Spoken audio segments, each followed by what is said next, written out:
ने सभापति जी 70% आबादी तो गांव में निवास करती है, तो गांव की आबादी के बारे में भी सोचना होगा कि उनका जीवन कैसे बदले। पुरानी पेंशन को भी अध्यक्ष जी बहाल किया। चुनावी लाभ के लिए सबका साथ सबका विकास का नारे दिए।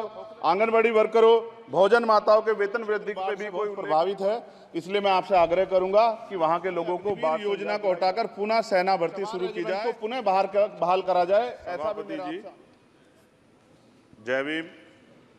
महामहिम राष्ट्रपति जी के अभिभाषण पर धन्यवाद प्रस्ताव पर बोलने को आपने मुझे अवसर दिया, इसके लिए मैं आपका आभारी हूं। सभापति महोदय, सर्वप्रथम मैं बहुजन समाज में जन्मे सभी संतों, गुरुओं, महान पुरुषों को नमन करता हूं, जिनमें महात्मा ज्योतिबा फूले, डॉक्टर बाबा साहब अम्बेडकर और माननीय काशीराम साहब को मैं याद भी करता हूं आज के दिन पर। साथ साथ नगीना की महान जनता और भीम आर्मी और हमारी पार्टी आज़ाद समाज पार्टी काशीराम के साथियों का भी धन्यवाद करता हूं। इसके बाद अपने कुल गुरु जगत गुरु सदगुरु रविदास जी महाराज को भी मैं नमन करता हूं, जिन्होंने दुनिया को लगभग 600 साल पहले बेगमपुरा शहर के रूप में दुनिया का सबसे महान लोकतांत्रिक दर्शन दिया। अध्यक्ष महोदय, माननीय सभापति जी, 14 अगस्त 1947 को ये देश अंग्रेजों के अधीन था। 15 अगस्त 1947 को हम लोग आज़ाद हुए। 16 अगस्त 1947 को देश आज़ादी में था, लेकिन धन धरती राजपाट में बंटवारा नहीं हुआ। जो साधन संसाधन थे उनमें बंटवारा सही रूप से न होने के कारण एक बहुत बड़ी आबादी सुविधाओं से वंचित और सम्मान से वंचित रह गई। उनको सम्मान देने के लिए और अंतिम व्यक्ति तक सुविधाएं पहुंचे, इसके लिए लोकतंत्र की व्यवस्था हुई। लेकिन आज़ादी के 70 साल बाद भी हम कहाँ खड़े हैं, इस पर ये चिंता का विषय है।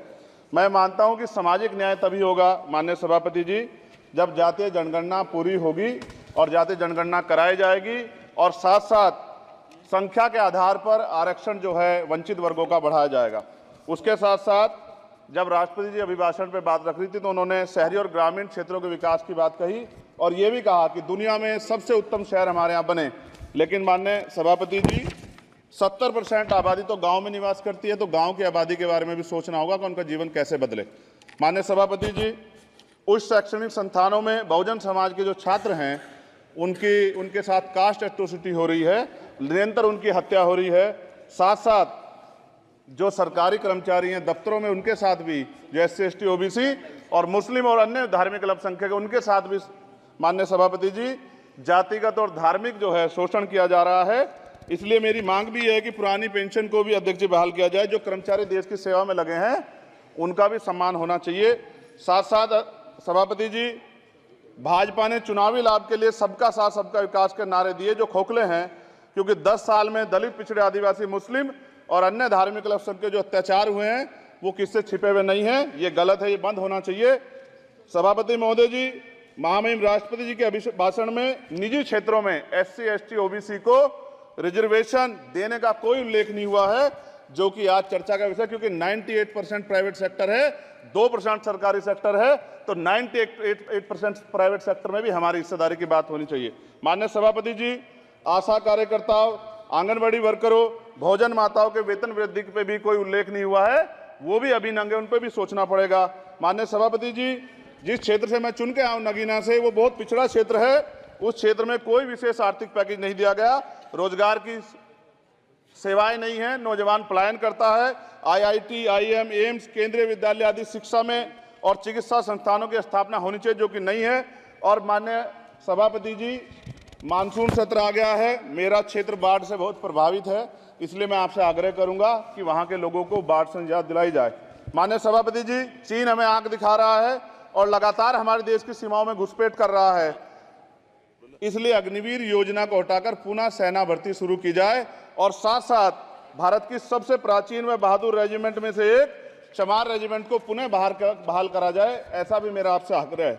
माननीय सभापति जी, पिछले सारे प्रधानमंत्रियों ने मिलकर जितना कर्ज लिया है उससे दुगना कर्ज हमारे वर्तमान के प्रधानमंत्री जी ने लिया है। किसान अगर अपना कर्ज माफ कराने के लिए जाता है तो लाठी झेलनी पड़ती है, जबकि सरकार ने धन्ना सेठों का 15 लाख करोड़ रुपया माफ किया है। इस ओर हमें ध्यान देना पड़ेगा, हमारी आने वाली पीढ़ियों को ये कर्ज चुकाना पड़ेगा। माननीय सभापति महोदय जी, किसानों को MSP की लीगल गारंटी तथा किसानों का कर्ज माफ होना चाहिए। साथ साथ 2 अप्रैल 2018 को SC/ST के बच्चों पे बहुत बड़े पैमाने पे मुकदमे लगे थे। वो हमारी लड़ाई सही थी, ये सुप्रीम कोर्ट ने माना और बाद में सरकार ने माना। वो मुकदमे तुरंत वापस होने चाहिए। माननीय सभापति जी, प्रेस जो है उस पर भी शिकंजा कसा जा रहा है।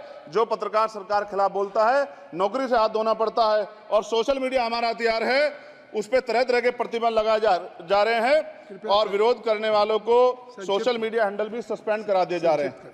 साथ साथ सभापति जी, पेपर लीक और परीक्षाओं के कैंसिल होने से देश के नौजवानों का भविष्य खतरे में है। नीट, यूपी सिपाही भर्ती सभापति जी और 69,000 शिक्षक भर्ती में आरक्षण घोटाला हुआ है। कोई पूछने वाला नहीं, खून के आंसू रो रहे हैं बच्चे, बेरोजगारी का दंश युवा झेल रहे हैं। इसलिए मेरा आग्रह है कि युवाओं के लिए कृपया समाप्त करें। चंद्रशेखर, माननीय सभापति जी, मैं पहली बार बोल रहा हूं, आप कहेंगे मैं बैठ जाऊंगा, मैं आपकी बात, मैं संवैधानिक मर्यादा का पालन करूंगा, मगर हम तो माननीय सभापति जी सुन ही रहे हैं। आप बोलिए, 1 मिनट। धन्यवाद एक मिनट और बोलिए। अध्यक्ष सभापति जी, नारी सम्मान की बात करने वाली सरकार, हमने मणिपुर देखा सर, हमने पहलवान बेटियों का हर्ष देखा सर, और हमने सर हाथरस की बेटी का हर्ष देखा सर, और हाथरस के परिवार को जो वादा किया था सरकार ने वो भी पूरा नहीं किया। और महिलाओं में भी, स्पेशली दलित, पिछड़े और मुस्लिम वर्ग की, आदिवासी वर्ग की महिलाओं के साथ आज भी NCRB का डाटा कहता है सर, जो जुल्म हो रहा है वो सहनीय नहीं है सर। साथ साथ कोविड में तैरती, हमने कोविड में बहुत सुना सर, कोविड में तैरती लाशें भी गंगा में हमने देखी है सर, और मजदूरों का हाल भी हमने देखा है। सभापति जी, बस सब समाप्त कर रहा हूं। नोटबंदी पे छोटे मजले उद्योग की जो कमर टूटी वो भी हमने देखी है। सभापति जी, शैक्षणिक संस्थानों, विश्वविद्यालयों में, चिकित्सा संस्थानों में OBC ST के योग्य अभ्यर्थी को NFS करके जिस तरह निकाला जा रहा है, लेटरल एंट्री करके जिस तरह हमारे रास्ते बंद किए जा रहे, ये भी हम देख रहे हैं सभापति जी।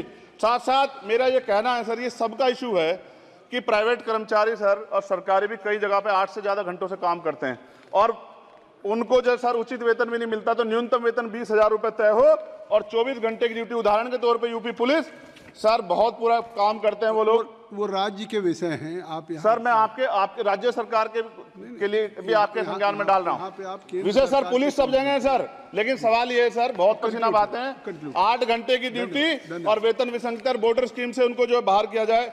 माननीय सभापति जी, 1 मिनट चाहिए सभापति जी। राष्ट्रपति जी ने धर्म के बारे में बात की थी।